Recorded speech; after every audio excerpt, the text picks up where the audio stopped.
Olkiluodon kolmosreaktorin on suunnitellut täyskaistainen insinööri, ranskalainen insinööri, jonka päätä on hiukan liikaa kompressoitu koulussa ollessaankin. Kokeile vapaasti eri ydinvoimalan arvoja, lukee siellä ohjekirjassa. Opit nopeasti määrittämään oikeat säädöt eri vuotopisteisiin. Ongelmien haku. Ydinvoimalassa on 50 valmisohjelmaa, joita mitään ei voida muokata.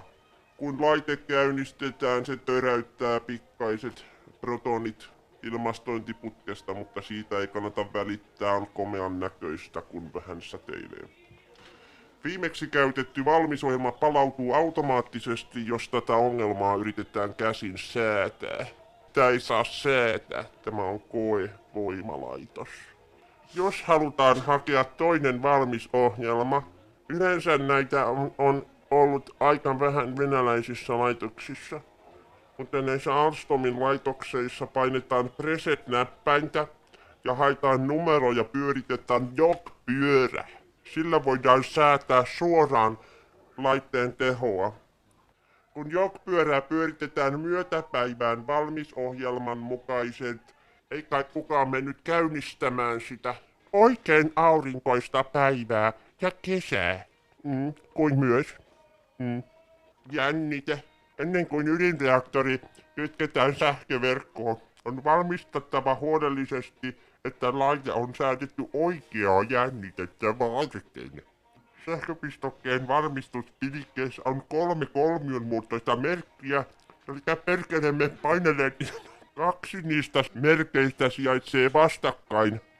Niissä ei ole mitään värikoodeja, mutta toisella lähtee alasajo ja toisella on niin helvetimoinen ylösajo, että räjähtää koko pannu.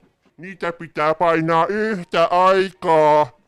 Silloin laitos on säädetty jännitteelle, joka on määritelty näiden merkkien vieressä. Se voidaan kytkiä päälle kääntämällä pilikettä 180 astetta. Varoitus! Tämä ei koske vientimalleja, jotka on esimerkiksi suunniteltu vain 115 voltin verkkojännitteelle ja ne perkeleet myivät semmosen tänne Suomeen. Helvetin kallis laitos ja tehty 10 vuotta.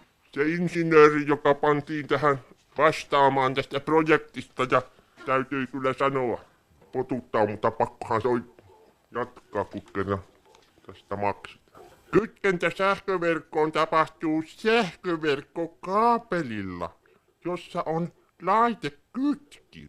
Se vastaa vaadittuja turvallisuusmääräyksiä Pohjois-Korean standardien mukaan. Helvetitä on suunniteltu. Huomaa, että kaikkien laitteiden tulee olla maadoitettuja. Oman turvallisuutesi vuoksi älä missään tapauksessa mene tähän laitokseen ainakaan töihin. Tai tee se sitten ensimmäisenä päivänä tehottomaksi kääntämällä tietynlainen maadoituskytkin oikosulkuun. Minä voin sen sinulle kyllä kertoa tämän jälkeen, jos joku on niin hullu, että menee sinne töihin, ovat maksaneet ihan hirveitä palkkoja. Viimeksi kun tämmönen kytkentä tehtiin, niin se koko paska lensi. Laitoksen sisään- ja ulostulo kanavat on suunniteltu täysin balansoiduiksi. Tässä tapauksessa tapahtuu kyllä seuraavaa, että työnnetään sitä perkeleen tasajännitettä sinne vaihtosähköverkkoon, jolloin kääntämällä Olkiluodossa virrat päälle ja kytkemällä tää helvetin laitos, niin Tanskassa rosahtaa yksi toinen laitos.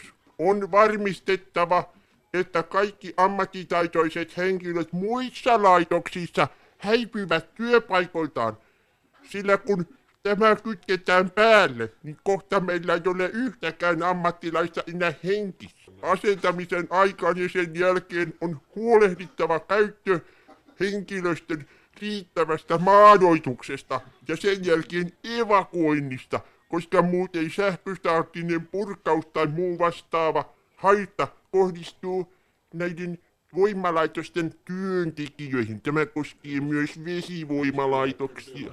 Epäsymmetrinen käyttö manoja jaksikoskettimilla, niillä se voidaan kytkeä Venäjän tulosähköverkkoon. Suosittelen, että kytkekää se siihen ja painakaa ihan vapaasti virrat päälle. Sen jälkeen kyllä naurattaa katsella uutisia. 240 volttia 50 hertsiä pitäisi tulla. Tässä on helvetinmoiset voimat liikkeellä, mutta kun se käytetään tommoseen posauttamiseen, niin se mitä jää jäljelle, 250 milliampeeria päivässä.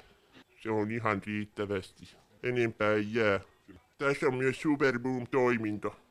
Jysäri tulee vaikuttavammaksi ja kuulaammaksi, mutta matalilla taajuuksilla tulee semmoset töräykset, että kuulo menee pysyvästi.